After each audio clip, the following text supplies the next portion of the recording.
Hi, my name is Katie McDermott, and this is my Capstone Achievement product.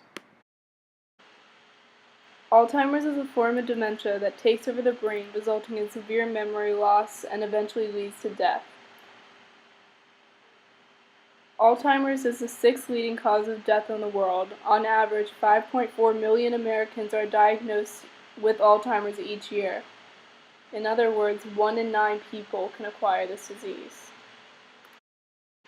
Although some may feel that acquiring this disease is only due to genetics, this is not true.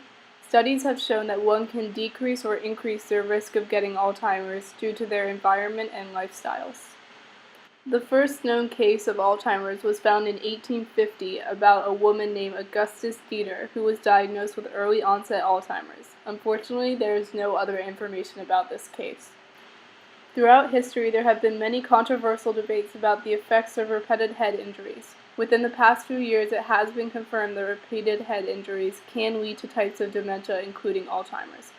Scientists from the University of Pennsylvania School of Medicine proved this theory to be correct by conducting advanced experiments on mice. After conducting repeated head injuries on these mice, it was later discovered that the mice had developed AB plaques in their brain.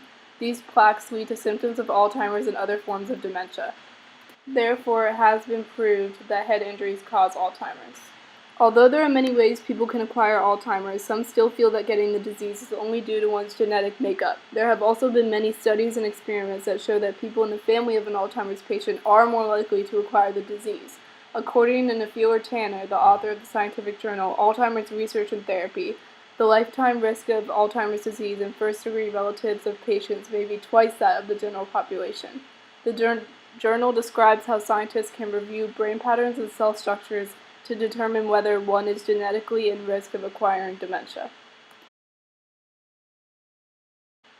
Some of you still may be asking yourself, is genetics the only way that one can acquire Alzheimer's?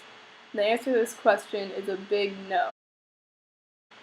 One study, named the Canadian Study of Health and Aging, was an experiment conducted involving 4,615 elderly men and women over the age of 65.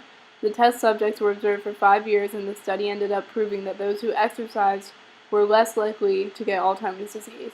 It was concluded that BDNF may be one of the key players in mitigating the effects of exercise for improved memory.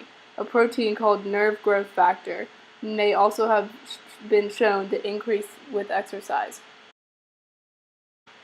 Another study about the correlation between behavioral patterns and one's risk of Alzheimer's described how drinking coffee can decrease the risk of acquiring dementia.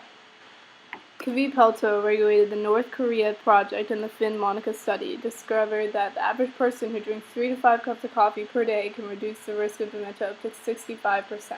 On the other hand, the Najima study, a study of the effects of green tea on one's risk of Alzheimer's, hypothesized that the consumption of beverages rich in polyphenols and caffeine, such as green tea or black tea, would be protective and would delay the onset of dementia, including Alzheimer's.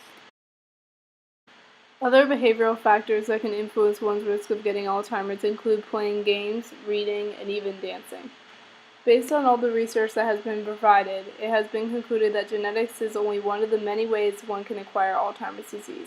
If scientists can spend more time investigating and researching how exercise and lifestyles can affect one's risk of Alzheimer's and find other ways we can acquire Alzheimer's, we'll be able to find a cure to this horrible disease in no time.